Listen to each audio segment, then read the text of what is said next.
Quero saudar os irmãos com a graça e paz bondosa do nosso Deus. Amém. E quero convidá-los a abrir a palavra de Deus em 2 Reis, capítulo 6, a partir do verso 8. 2 Reis 6, a partir do verso 8.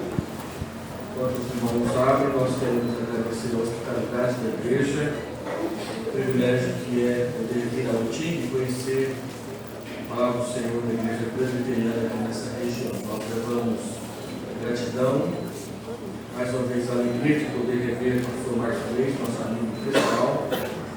Os irmãos conhecemos aqui durante esse dia. 2 Reis, capítulo 6, a partir do verso 8.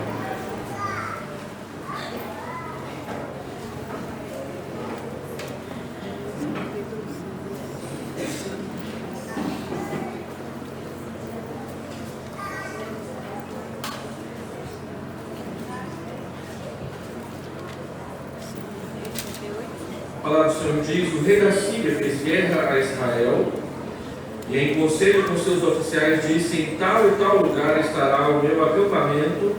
Mas o homem de Deus, que é Eliseu, mandou dizer ao rei de Israel: guarda-te de passares por tal lugar, porque os sírios estão descendo para ali. O rei de Israel enviou tropas ao lugar de que o homem de Deus lhe falara e de que o tinha avisado, e assim se salvou não uma nem duas vezes. Então, tendo-se turbado, entristecido com este incidente, o coração do rei da Síria, chamou ele os seus servos e lhes disse: não me farei saber quem dos nossos é pelo rei de Israel?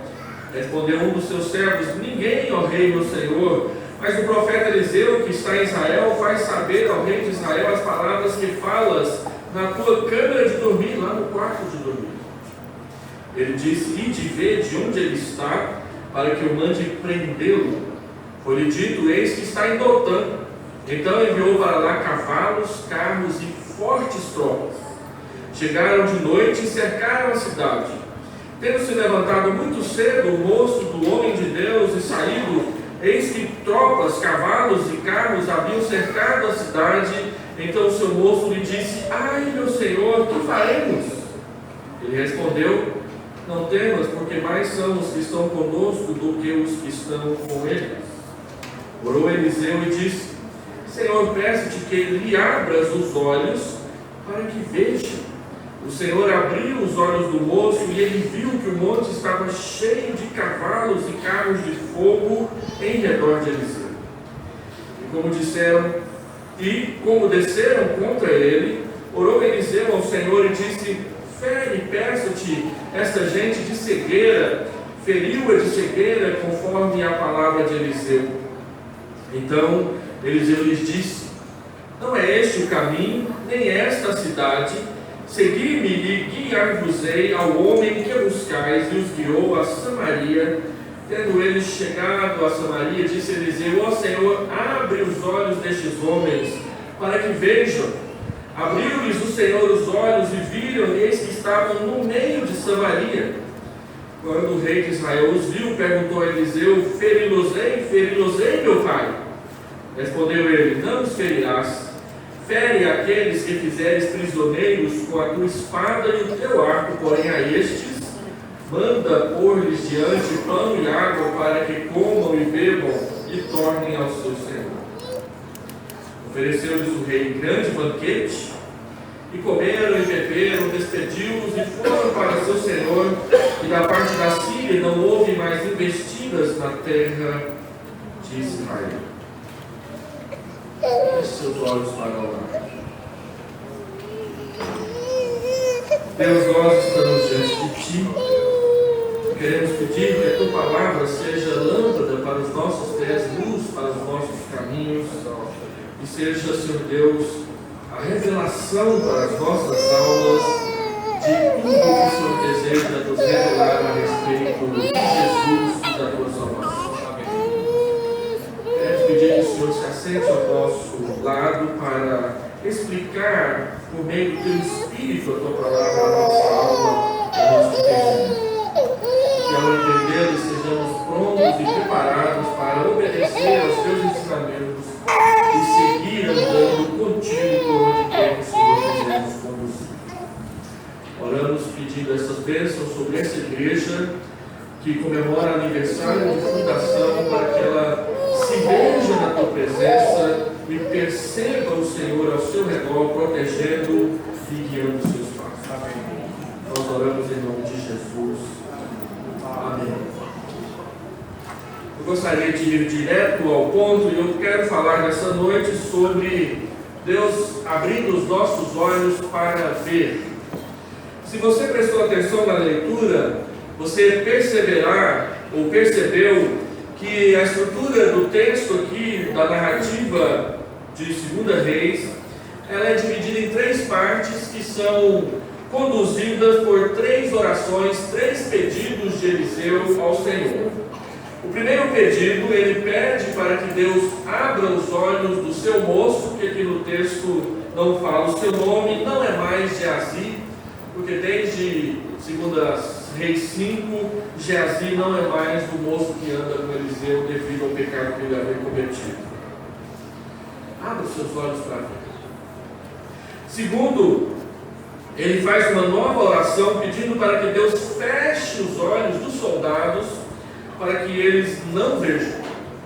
Em terceiro, ele novamente pede a Deus que abra os olhos daqueles soldados para que eles vejam. E tudo isso aqui tem a ver com aquilo que temos falado desde hoje pela manhã, a respeito de Eliseu e ser cheio do Espírito Santo. Nós falamos sobre ser cheios do Espírito Santo, mas não entendemos bem o que significa isso na nossa relação pessoal com Deus e que tipo de instrumento que Deus dá para que nós possamos acessar, entrar nessa presença e nessa plenitude da presença do seu Espírito no nosso coração, uma vez que ele habita cada crente, cada pessoa que, arrependido dos seus pecados, entregou sua vida nas mãos de Jesus. E esse texto diz que um dos instrumentos mais importantes e necessários para que nós sejamos cheios, sejamos preenchidos com a plenitude do Espírito Santo é a oração. É por meio da oração, e o texto diz que Eliseu faz 3 orações nesse parágrafo que nós lemos aqui das Escrituras. É pela oração que ele pede ao Senhor e o Senhor o atende, e é pela oração que Deus também se revela, pela resposta à oração que Deus se revela, mostrando para essas pessoas o que Ele quer fazer na vida de cada uma delas. Eliseu é um exemplo de vida cheia do Espírito Santo para nós, no sentido de que ele usa os instrumentos que Deus lhe coloca à sua disposição para que ele tenha e para que ele mantenha comunhão íntima, pessoal, individual com Deus que o vocacionou para ser profeta, com Deus que te vocacionou para ser seu servo, para ser sua serva. E essas orações de Eliseu revelam para nós o que Deus quer fazer. O tempo de Acabe passou, agora é o tempo de Jorão, provavelmente o rei de Israel que está sendo mencionado aqui seja Jorão, filho de Acabe, que governa Israel. Embora o texto não nos informe, é muito possível que o rei da Síria que está sendo mencionado aqui é Ben-Hadad, um rei que fez guerra contra Israel durante muitos anos. E parece que Eliseu está vivendo um tempo de relativa paz com o rei de Israel, porque este rei ouve os seus conselhos, permite que ele lhe oriente, e até mesmo no momento em que ele se vê numa crise com aquele monte de homens ali na praça central de Samaria, ele chama Eliseu de meu pai, o que mostra que Eliseu já não era aquele jovenzinho de vários anos atrás. Como nós vimos hoje pela manhã, é muito possível que Eliseu tenha sido profeta para Israel não menos de 40 anos e talvez até 60 anos de pastorado, de profecia ou de profeta para Israel. Um comentarista que eu li quando eu estava preparando essa mensagem, ele disse que Eliseu ficava sabendo das coisas não porque Deus lhes dizia, mas porque ele tinha espiões ali perto do rei da Síria. Eu fico pensando qual era o espião que ia conseguir ficar no quarto de dormir do rei da Síria para saber o que ele pensava ali na hora que ele dormia. Não, é muito claro que Deus contava diretamente para Eliseu onde é que o rei da Síria estava andando, porque Deus é onisciente e Ele revela o seu conhecimento a quem Ele quer revelar pessoalmente, diretamente, sem necessidade de qualquer auxílio de nossa parte. Então, Eliseu começa e passa a contar para o rei de Israel tudo que o rei da Síria estava pretendendo quanto às suas invasões para com a nação de Israel. O texto diz que o rei da Síria ficou com o coração turbado, entristecido, chateado com essa situação, achando que havia alguém, um espião, alguém dentro do próprio palácio que estava ali contando tudo para o rei de Israel. E os seus servos dizem: de forma nenhuma, é Eliseu que é o responsável por tudo isso que está acontecendo.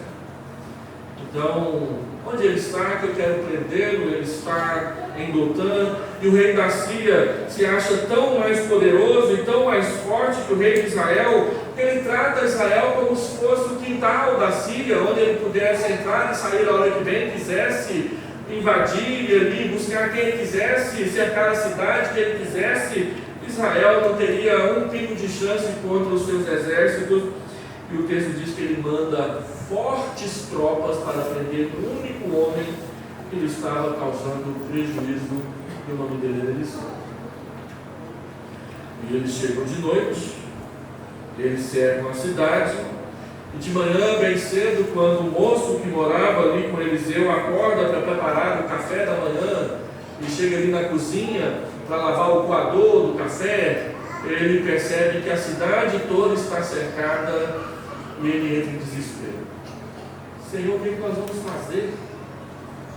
Então Eliseu faz a sua primeira oração, ele diz: Senhor, abra os seus olhos. Mas antes dele orar, ele diz para o moço: olha, não tenha medo, porque mais são aqueles que estão do nosso lado do que aqueles que estão do lado deles. E aquele rapaz olha, e alguma coisa errada. Eu vejo um monte de soldados sírios, e eu não vejo um soldadinho sequer de Israel para tentar nos ajudar nessa hora. Então ele ora: Senhor, abra os seus olhos para que veja. A primeira oração de Eliseu é para que Deus abra os olhos do moço, para que ele possa ver aquilo que ele precisa saber a respeito de Deus e como que Deus age. Então ele ora, e aquele moço que estava olhando ali para fora da casa, olhando do quintal para fora da cidade, ele percebe que atrás, acima e além dos soldados sírios que estão cercando a cidade inteira, há um monte de carruagens e carros de fogo, daquela mesma espécie que havia atravessado entre Eliseu e Elias no dia da partida de Elias, e eles estavam ali só e somente só para vigiar, guardar e proteger Eliseu. Nós olhamos lá para fora e vemos os perigos, nós vemos os inimigos, mas não vemos que Deus está cuidando, que Deus está ao nosso redor, que a nossa proteção e o nosso socorro vem do Senhor, que fez o céu e a terra, e Ele não permitirá que os nossos pés vacilem, porque Ele é aquele que te guarda, diz o Salmo 121. O Senhor, ó Senhor, abra os seus olhos para que Ele veja o que Ele precisa saber, porque Ele, na sua imaturidade cristã, na sua imaturidade de alguém que ama e serve ao Senhor, ainda não percebeu realidades que Ele desconhece, e nós queremos pedir que o Senhor abra os seus olhos. Por que Eliseu faz essa oração? Porque o moço tinha medo. E ele precisa ver aquilo que Deus faz, que é capaz de tirar o medo de qualquer pessoa, mas são aqueles que estão a nosso favor do que aqueles que estão contra nós. E aí esse moço tem uma experiência única, verdadeira e real com Deus, que é a experiência de perceber que existe ao redor de nós um mundo espiritual, que é real, que existe, que é verdadeiro, mas que nós não vemos com os nossos olhos. Então Deus o introduz naquela intrigante realidade do mundo espiritual ao nosso redor, que Paulo chama em Efésios capítulo 1, capítulo 2 e capítulo 3 de lugares celestiais. E a Bíblia diz em Efésios capítulo 20 que lugares celestiais é o lugar onde está o trono de Cristo e onde Ele está assentado, acima, muito acima de qualquer poder ou potestade que possa existir na face da terra, inclusive poderes demoníacos. Amém.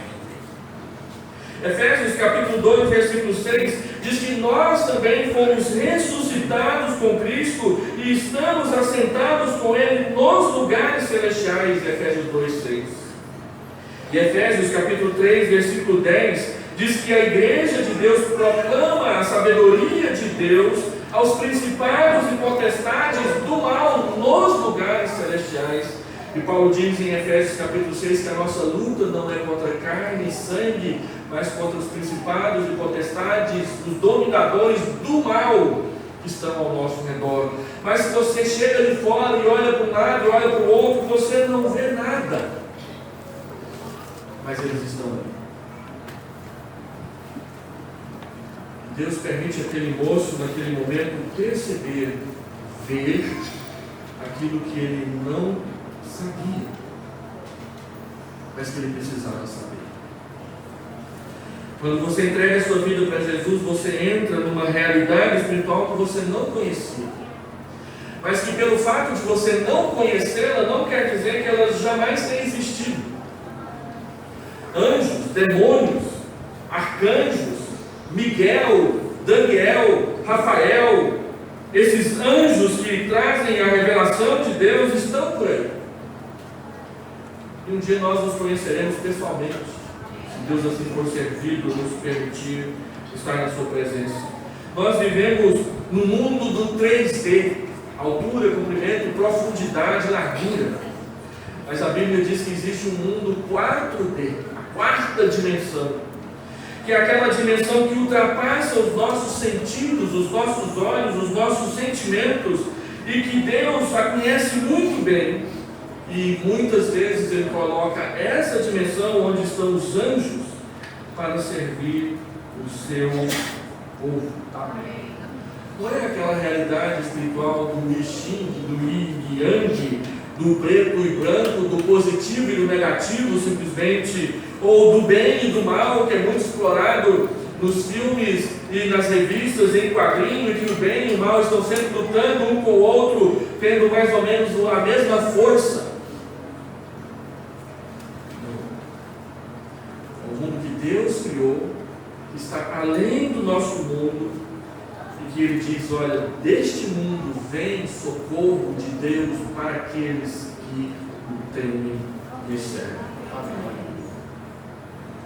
Nós só nos tornamos conscientes e ativamente participantes desse mundo celestial se nós conhecemos e compreendemos o plano de Deus e os seus propósitos revelados nas Escrituras e por meio de Jesus Cristo. Agora preste atenção. O moço só poderia ver se Deus abrisse os seus olhos para ele ver. O que ele viu estava além e acima de qualquer capacidade humana de realização. São exércitos de carros de fogo. O que poderia ser o exército sírio com um exército de carros de fogo? E terceiro, o propósito da revelação não era empoderar o moço de Eliseu para que ele se achasse o máximo a partir de então, mas é para que ele não mais tivesse medo. Medo é uma das coisas que mais atrapalham as igrejas de Deus crescerem na face da terra. Nós temos medo da perseguição, nós temos medo da incompreensão, nós temos medo que as pessoas caçoem e riam de nós por causa da pregação do Evangelho. Nós temos medo de tantas coisas que simplesmente nos atrapalham de fazer isso aqui para a glória de Deus. Nós temos medo de que os outros fiquem enfurecidos e nos matem, e nos prendam, e nos castiguem. E esse moço está morrendo de medo de ser preso pelo exército dos sírios, ou pior, de ser esmagado ali mesmo, sendo pisoteado por eles. Deus revela que há um poder imenso nas mãos de Deus e que Ele pode colocar a nosso favor quando Ele quiser, não para que nós achamos que somos melhores do que os outros e agora nós mesmos começarmos a persegui-los em vez de sermos perseguidos por eles. Não é para que você não tenha amor, é para que você saiba e, sabendo, confie no Deus que te chamou. Senhor, abra os olhos dele para ver o que ele precisa saber. Existem realidades espirituais que você precisa saber. Quando aqueles homens lá da carta de 1 João estavam com medo de perder a sua salvação, João disse: olha, essas coisas eu vos escrevo para que saibais que os vossos pecados são perdoados pelo sangue de Jesus. Não é para que você faça alguma coisa, é para que você saiba que o sangue de Jesus pagou a sua dívida de pecado com Deus. Existem realidades espirituais que a gente simplesmente precisa saber e crer no que Deus prometeu fazer a nosso favor. Mas aí acontece uma coisa interessante: Eliseu vê os carros de fogo, o moço agora também vê os carros de fogo, mas no exército sírio não. Eles estão ali para prender Eliseu, eles sabem que a cidade é uma cidade sem proteção, e eles então, vendo que Eliseu acordou, diz: está na hora, vamos pegá-lo. E o texto diz que eles descem em direção a Eliseu para prendê-lo. Então Eliseu faz a segunda oração: Senhor, fecha os olhos deles para que eles não vejam. A primeira oração é para que ele abra os olhos para ver. A segunda oração é para que ele feche os olhos para eles não verem. Não verem e não fazerem o mal que eles vieram fazer. Eles vieram prender eles. Eles vieram humilhar o povo de Israel com essa ação. Eles vieram pegar a arma estratégica de Israel para não perder a guerra. Mas ali tem carro de fogo. Então Eliseu disse: Senhor, fira-os com cegueira para que não vejam. Se eles não podem ver nada, eles não podem fazer o mal que eles vieram fazer. Então o exército sírio, que pretendia prender Eliseu e ganhar vantagem na guerra, se vê ali perdido no meio de uma cegueira, sem saber o que fazer, o que acertar, para onde correr. Então eles ficam ali desnorteados. Os soldados sírios, eles se perdem, porque Deus é o único que tem o poder e as chaves para abrir e fechar. Ninguém abre o que ele fecha, ninguém fecha o que ele abre. É por isso que Balaão não pôde e não conseguiu amaldiçoar Israel em Números 21. Quando ele abria a boca para amaldiçoar, só saía bênção da sua boca. É por isso que Acabe tentou se esconder da morte no meio da batalha, e uma flecha atirada ao acaso acertou a ele bem no meio da sua armadura e o matou. É por isso que Amã não consegue destruir Mordecai, e na forca que ele preparou para enforcar Mordecai, é ele mesmo que é enforcado nela.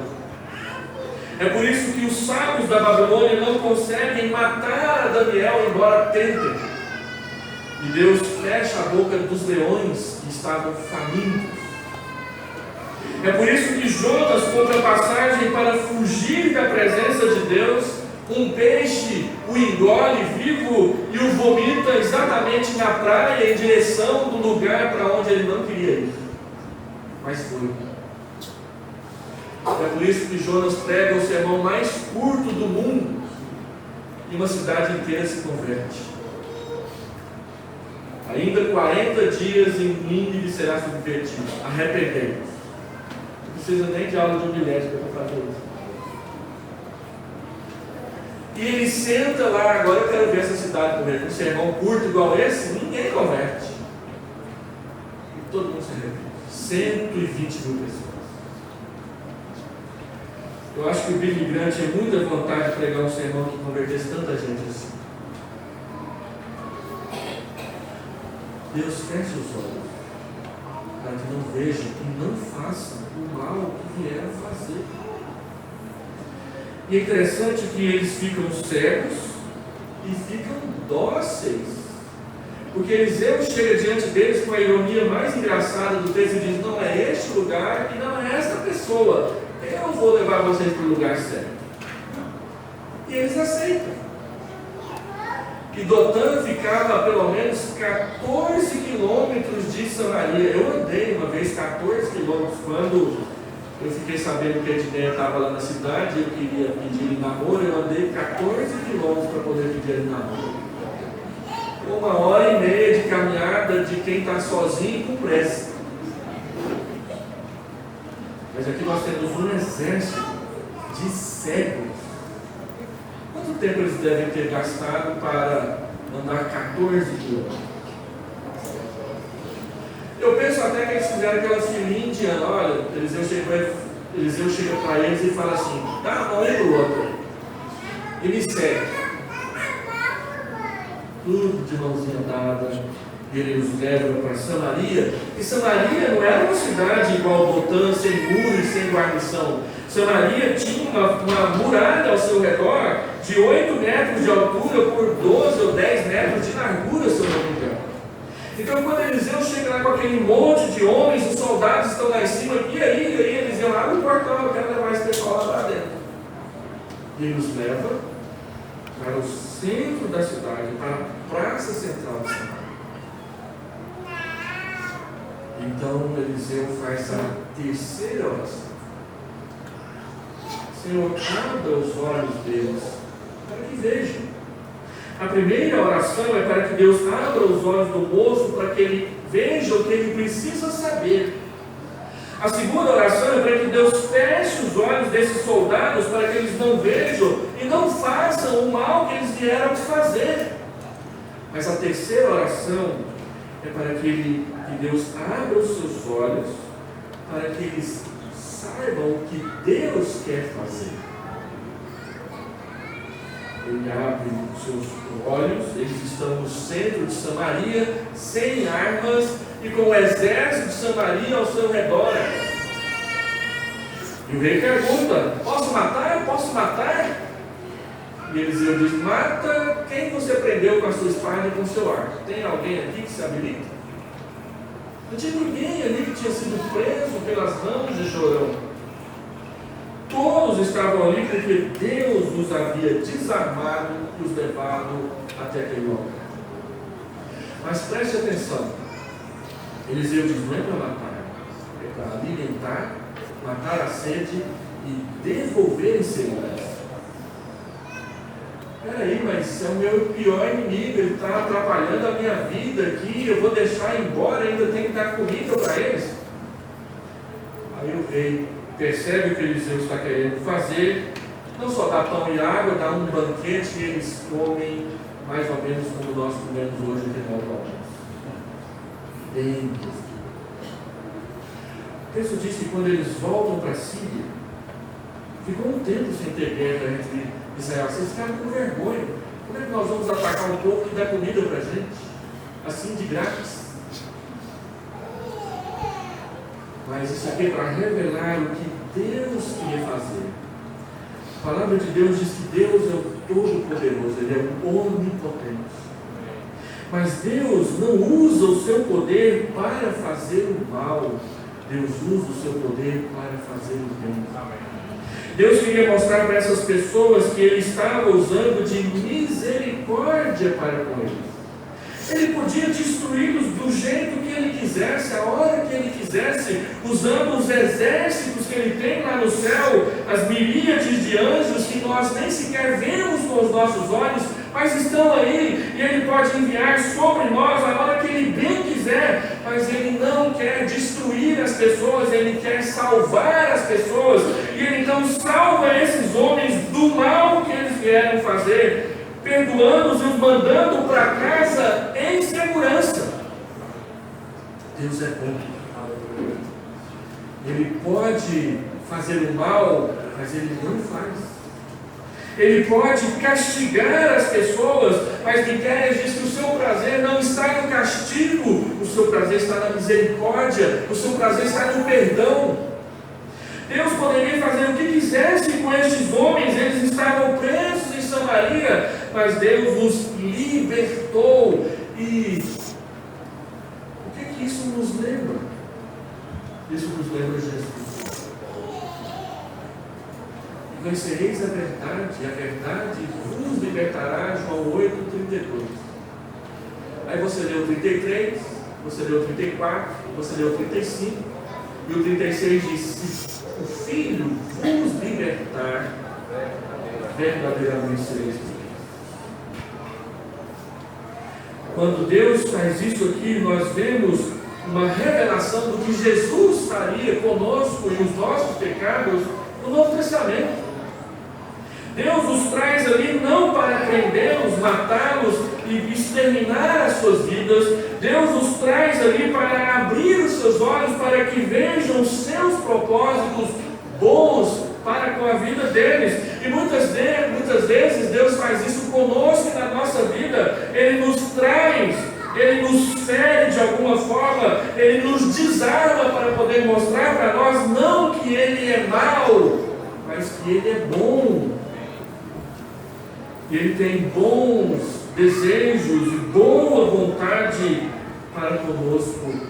Ele quer nos fazer ser seu povo, não sermos constantemente inimigos do seu povo. Paulo diz que Deus nos salvou quando nós éramos fracos, quando nós éramos ímpios, quando nós éramos pecadores e quando nós éramos inimigos de Deus. Romanos capítulo 5. Deus traz os seus inimigos para perto e, em vez de destruí-los, os liberta. Foi isso que Ele fez com você. Quando você não queria saber de Deus, quando você queria mais era gozar a vida, experimentar tudo neste mundo, Ele te prendeu no seu Evangelho. Paulo diz que o amor de Cristo nos constrange, 2 Coríntios 5,14. O amor de Cristo nos aperta, o amor de Cristo nos prende. Quando o Senhor Jesus falou que era necessário que as pessoas comessem da sua carne e bebessem do seu sangue, ou seja, João capítulo 6, que as pessoas se comprometessem com Ele, a Bíblia diz em João 6 que muitos deixaram de seguir, só ficou os 12. E Ele então perguntou para eles: e vocês querem ir embora também? E foi Pedro, não podia ser outro, que tomou a frente e disse: Senhor, para quem iremos? Para onde? Só Tu tens as palavras da vida eterna. Nós temos crido e conhecido que Tu és o Santo de Deus. Deus nos prende. Ele nos liberta para sermos seus servos e conhecermos aquilo que nós não conhecemos e enxergarmos aquilo que nós não sabíamos. Ele nos traz para tratá-los bem, não para tratá-los mal. Deus não te trouxe aqui hoje para te tratar mal. Ele te trouxe hoje para te tratar bem, para te alimentar, para te devolver para casa com a sede da sua alma saciada por meio de Jesus. Então eu quero fazer 3 aplicações sobre essas 3 orações. Primeiro, existe um mundo espiritual ao nosso redor, povoado por anjos e demônios, e eles lutam conosco. Agora que você sabe disso, você tem que escolher um lado. Agora pense comigo. Aquele moço não sabia num dia que tinha anjo, que tinha demônio, que tinha carro de fogo, que tinha essas coisas, e Deus abre os seus olhos e ele os vê. Pensa comigo, como é que aquele rapaz dormiu de noite? Aí ele deita lá na cama dele, mas peraí, carro de fogo? Mais são os que estão ao nosso lado do que são os que estão dentro. Eu vi. como que aquele moço ia acordar no outro dia de manhã, ele não veria anjo nem carro de fogo ali em frente à casa, mas ele se lembraria que ontem ele tinha visto. Ele se lembraria que anteontem ele tinha visto. Ele se lembraria que eles estão por aí, ainda que eu não os veja. E que saber disso tira o meu medo de servir a Deus. Como que você vai voltar para casa hoje dormir? Sabendo que lá fora tem um monte de realidade que você não vê, mas que ela está aí. E muitas vezes ela está aí para cuidar de você. Não tenha medo de servir a Deus. Amém. E é sempre bom a gente lembrar as crônicas de Nárnia. E eu cito isso constantemente nos meus sermões lá em Goiânia. Quem já assistiu, quem já leu O Príncipe Cáspia, da série As Crônicas de Nárnia, naquela batalha dos calombanos com os narnianos, em que eles então são socorridos por Aslan. Aslan representa Deus naquela crônica, naquela fábula. E então o comandante vai atravessar a ponte e do outro lado vem Lúcia. E Lúcia chega na beirada da ponte, na cabeceira da ponte, e puxa uma faquinha tímida, pequenininha, para defender Nárnia. E o general olha aquilo e diz: a menina, com a faquinha, eu passo por cima, eu estou no meu cavalo. Aí ele olha de novo e Aslan chega.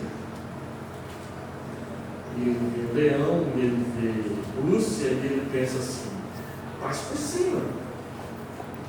E quando ele faz menção de tocar o cavalo e o resto do exército junto com ele, em direção a Lúcia e a Aslan ruge. Um silêncio.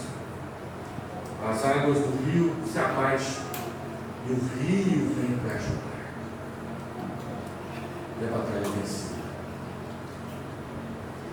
Mas são os que estão conosco, os que estão com eles. E o socorro vem de onde a gente não vê, mas está. Então, ao voltar para casa, pense bem de que lado você vai ficar. Do lado de Deus ou contra Deus? Segundo, só é possível lutar e vencer neste mundo espiritual se nós formos equipados com toda a armadura de Deus. Efésios capítulo 6, 10 até 20. Revestidos, pois, de toda a armadura de Deus, para poderes lutar no dia mau e depois de teres vencido tudo, permanecer inabaláveis. E aí ele fala do cinto da verdade. Não é um cinto que você vai comprar por R$75 ali na loja de roupas. É o cinto da verdade, é a verdade. Se você falar a verdade, se você crer na verdade, a verdade te dará segurança. Ele fala de uma couraça de justiça. Não é você comprar uma couraça para proteger o seu peito, mas é a justiça de Cristo. A justiça de Cristo que é colocada sobre você para te dar a vida eterna e o perdão eterno. Ele fala do capacete da salvação. Não é você ir ali na loja e comprar um boné desses que vem personalizados, ou um capacete de motoqueiro com uma faixa verde, ou daquele desenho animado Carros. Não, é a salvação que protege a sua mente das acusações do diabo. Ele fala de calçar os pés com o evangelho da paz. Não é comprar uma caliga romana ou a última sandália que veio para a melhor loja da cidade, mas é o evangelho, andar e onde for falar de Jesus. Ele fala da espada do Espírito, que é a palavra de Deus. Não é aprender a ser um espadachim, mas é aprender a usar e conhecer a Bíblia Sagrada. Como é triste a realidade de alguns crentes que sequer já estão aí há 15, 20, 30 anos e não leram a sua Bíblia inteira uma única vez. escolha o lado e se revista com a armadura. Toda a armadura. Não é só partes da armadura. É toda a armadura. E a Bíblia diz que a armadura só funciona se você praticar toda oração, súplica, em favor de todos os santos em todo tempo. A oração é a chave para esse mundo espiritual que está aí, e nós só vamos saber nos movimentar no meio dele se tivermos com a nossa vida de oração ativa. O terceiro, o caminho da plenitude espiritual não é o caminho do isolamento, mas é o caminho do envolvimento. Eliseu pega aqueles soldados e, em vez de ele mesmo aprontar uma bagunça com ele os leva até Samaria. E ao fazê-lo, mais uma vez, ele salva Israel de um ataque, de uma guerra. Aquilo que Deus fez através de Eliseu abençoava não somente uma ou duas pessoas, abençoava uma nação inteira. Deus pode fazer isso também através de você. O caminho da plenitude espiritual, ser cheio do Espírito Santo, não é o caminho de quem acha que pode ser o melhor crente sozinho, mas é aquele que está envolvido nas coisas de Deus, envolvido na igreja, envolvida com as coisas de Deus na igreja, com o povo de Deus na igreja, participando, atuando, servindo, ajudando, colocando-se à disposição, como Eliseu se colocava à disposição do seu povo, em nome de Deus. E ele só servia o seu povo em nome de Deus, para a glória de Deus, para que o seu povo conhecesse a Deus. E é isso que Deus chama essa igreja a ser para essa cidade. Bênção de Deus para as famílias, bênção de Deus para as pessoas, bênção de Deus para o mundo. Então, o que nós aprendemos com isso? Que o mundo em que vivemos é muito mais do que aquilo que os nossos olhos podem ver, e por isso nós precisamos ser cheios de Deus. Nós aprendemos que você tem de escolher de qual lado vai ficar, porque o mundo passa, e aqueles que abraçam o mundo passam com ele. Se você, por causa dos amores, das coisas que você vê no mundo, quiser se apegar ao mundo, quando o mundo passar, você passará. Mas se você escolher o lado certo, o lado de Deus, quando o mundo passar, você irá com Deus para a eternidade. E por último, aprenda a orar. Muitas vezes as pessoas confundem aprender a orar com aprender como orar. Algumas pessoas não querem orar na igreja porque eu não sei usar aquelas palavras que às vezes aquele presbítero chegava assim: amantíssimo Deus, eterno e poderoso Pai. Eu não sei colocar as palavras nessa hora, então eu não vou orar em público. Não precisa. O nosso auditório na oração pública, não são as pessoas, é Deus. Nós estamos conversando com aquele que nós conhecemos e que nos conhece no meio de todos os outros. Não é que nós vamos menosprezar os outros, mas nós vamos orar com eles, e eles vão orar com a gente. E é por isso que nós dizemos para as crianças na classe Florzinha de Jesus, que quando alguém orar e disser em nome de Jesus, você diga amém, que quer dizer assim seja. Aprenda a orar, aprenda a falar com Deus. Duas palavras são usadas na Bíblia para definir oração. Uma vem do universo feminino e a outra vem do universo masculino. A primeira palavra do universo feminino é a palavra derramar-se. Orar é derramar-se. Ana vai à presença de Deus pedindo para ser mãe e ela se derrama na presença de Deus. Aquilo que a sufoca, aquilo que a afoga, aquilo que a entristece, ela derrama em oração na presença de Deus. E ele a ouve. Deus ouve as mulheres. A outra vem do universo masculino, vem lá de Jacó, que passou uma noite inteira lutando com Deus, e Paulo depois usa essa linguagem para dizer que ele lutava com Deus em oração em favor dos crentes de Colossos e de Laodiceia. Orar é derramar-se na presença de Deus, chorar e se derramar, e o homem também pode se derramar na presença de Deus, assim como mulheres também podem lutar na presença de Deus. Aprenda a orar. Separe tempo para orar. Não fique preocupado principalmente em como orar. Se você ler a Bíblia e assistir e prestar atenção nas aulas de escola dominical, você vai aprender a fazer. E nós não queremos jamais desrespeitar a timidez de ninguém. Existe na igreja pessoas tímidas, e não é porque são tímidas que são menos amadas e menos ouvidas por Deus. Fale com Deus. Ele prometeu te responder. Vamos lá.